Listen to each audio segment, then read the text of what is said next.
Assalamualaikum warahmatullahi wabarakatuh. Apa kabar anak-anak ibu semuanya? Bertemu lagi dengan saya, Ibu Desi, pada mata pelajaran ekonomi kelas 12. Minggu lalu kita sudah membahas persamaan dasar akuntansi. Nah, sekarang kita akan membahas analisis transaksi persamaan dasar akuntansi. Nah, di sini ada petunjuknya ya. Kalian harus ingat, setiap menganalisis transaksi, setiap transaksi keuangan yang terjadi akan mempengaruhi sedikitnya dua jenis akun. Nah, Ibu ingatkan kembali penggolongan akun. Di sini apa-apa saja yang masuk ke harta atau aset, apa saja yang masuk ke utang atau kewajiban, dan apa saja yang masuk ke modal dan ekuitas. Nah, pada harta atau aset itu ada kas, tanah, bangunan, peralatan, perlengkapan, piutang usaha, dan wesel tagih. Kemudian untuk utang atau kewajiban, ada utang usaha, wesel bayar, beban yang masih harus dibayar, pendapatan diterima di muka, utang bank, utang hipotek, utang obligasi. Nah, untuk modal dan ekuitas ada investasi, pendapatan, FRIP, dan beban. Nah, untuk ketiga penggolongan akun ini kalian harus paham ya. Nah, Ibu ingatkan kembali rumus persamaan dasar akuntansi. Harta sama dengan utang tambah modal, atau biasa disebut aset sama dengan kewajiban tambah ekuitas. Harta itu adalah aset, utang itu adalah kewajiban, modal itu adalah ekuitas. Nah, kita langsung masuk aja ke contoh soal. Di sini ada penyetoran modal. Tuan Aditya menyetorkan uang pribadinya sebesar 50 juta sebagai modal mendirikan usaha. Nah, analisisnya bagaimana? Harta berupa kas itu bertambah dan modal juga bertambah sebesar 50 juta. Jadi, kas itu masuk ke akun harta ya, atau aset. Kas 50 juta dan modal 50 juta. Keterangannya adalah modal awal. Nah, untuk pencatatan di buku besar, tabelnya seperti ini ya. Aktiva dan sama dengan pasiva. Untuk aktiva di sini ada harta ya, segala jenis harta atau aset. Nah, kemudian pasiva ada utang dan modal. Jadi sesuai tanggalnya kita lihat tadi, tanggal 1 November 2015. Nah, menyetorkan uang pribadinya sebesar 50 juta sebagai modal mendirikan usaha. Maka kas 50 juta, di sini Ibu buat 50.000 ya, karena kok tabelnya nggak cukup.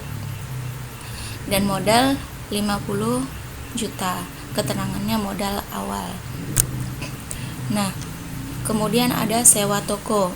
Pada tanggal 2 November, Tuan Aditya menyewa toko. Untuk itu dibayar sewa toko selama 1 tahun sebesar 12 juta. Analisisnya bagaimana? Analisisnya harta berupa kas berkurang, modal juga berkurang sebesar 12 juta. Nah, kalau berkurang buat tanda kurung ya. Untuk pencatatan dalam buku besarnya dibuat tanda kurung 12 juta, maka kas berkurang 50 juta dikurang 12 juta, totalnya 38 juta. Untuk modal juga berkurang 50 juta dikurang 12 juta, totalnya 38 juta. Balance ya. Harta sama dengan utang tambah modal harus balance. Nah, buat keterangannya beban sewa. Kemudian ada pembelian perlengkapan secara tunai. Ingat, pembelian perlengkapan secara tunai berarti kasnya berkurang. Harta berupa perlengkapan bertambah. Ya, di sini dibayar secara tunai untuk membeli perlengkapan sebesar 1 juta. Ya, jadi harta berupa perlengkapan bertambah, harta berupa kas berkurang sebesar 1 juta. Maka yang tadinya total 38 juta dikurang 1 juta pada kolom kas ya. Totalnya 37 juta ya. Nah, perlengkapan bertambah. Dibuatlah di situ 1 juta ya, totalnya 1 juta. Maka modal tidak ada transaksi di bawahnya, kita tulis 38 juta. Nah, kalau ini kolom tabel untuk satu soal ya, dan ini untuk satu periode mulai dari tanggal 1 sampai 30.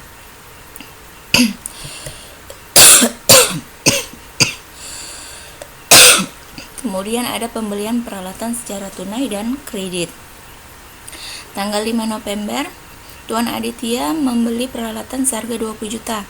Untuk pembelian ini baru dibayar secara tunai sebesar 10 juta, sisanya dibayar kemudian. Maka analisisnya, harta berupa peralatan bertambah 20 juta, harta berupa kas berkurang 10 juta, dan utangnya bertambah 10 juta. Kenapa ada utang?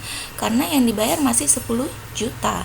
Sementara yang dibeli peralatannya total 20 juta. Maka ditulis kas berkurang 10 juta ya. Kemudian peralatan 20 juta dan utang usaha di sini bertambah 10 juta ya. Nah, ini untuk tabel di buku besarnya ya. Nah, wajib harus ada totalannya ya. Nah, kemudian ada pembelian perlengkapan secara tunai. Tanggal 8 November 2015, Reparasi sukses membeli perlengkapan secara tunai sebesar 3 juta. Analisisnya bagaimana? Harta berupa perlengkapan bertambah, harta berupa kas berkurang sebesar 3 juta. Maka kita tulislah kas berkurang 3 juta, kita buat tanda kurung ya, 27 juta total sebelumnya dikurang 3 juta, hasilnya 24 juta ya. Kemudian perlengkapannya bertambah sebesar 3 juta. Sebelumnya ada perlengkapan 1 juta, maka kita totalkan 1 juta tambah 3 juta, hasilnya 4 juta ya.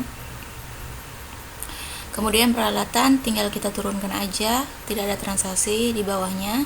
Utang usaha juga begitu, kemudian modal juga tinggal turunkan saja.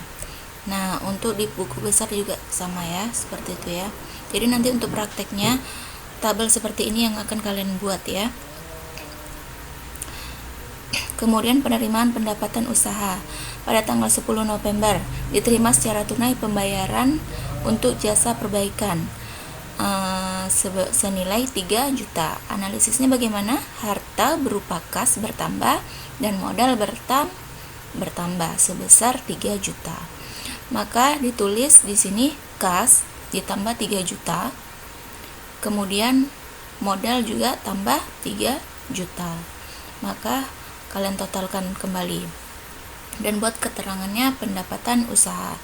Jika modal di situ terisi, maka harus ada tulisan keterangannya ya. Nah, ini untuk buku besarnya. Untuk tulisan yang diboldkan itu adalah totalannya ya. Kemudian pembayaran utang. Tanggal 12 November dibayar sebagian utang atas pembelian toko tanggal 5 November 2014 sebesar 5 juta. Maka analisisnya harta berupa kas berkurang, kewajiban berupa utang berkurang 5 juta. Maka kasnya berkurang 5 juta. Tadinya totalnya 27 juta dikurang 5 juta, maka hasilnya 22 juta. Ya. Kemudian utang usahanya berkurang 5 juta. Maka yang tadinya ada 10 juta dikurang 5 juta, hasilnya menjadi 5 juta. Untuk perlengkapan, peralatan dan modal tinggal turunkan saja ya, karena tidak ada transaksi di bawahnya. Nah, ini penulisan ke buku besarnya. Kemudian pembayaran gaji. Tanggal 15 November dibayar gaji karyawan 2 minggu pertama sebesar 3 juta. Analisisnya bagaimana?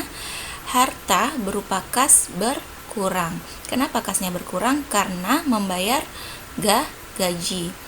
Jadi di sini tertulis di sini di ekuitas ya, atau di modal itu berupa beban, yaitu beban gaji. Maka ekuitasnya atau modal berkurang sebesar 3 juta. Maka kas 22 juta dikurang 3 juta, hasilnya 19 juta. Perlengkapan tetap, peralatan juga tetap, utang usaha tetap, dan modal 41 juta dikurang 3 juta. Hasilnya 38 juta. Keterangannya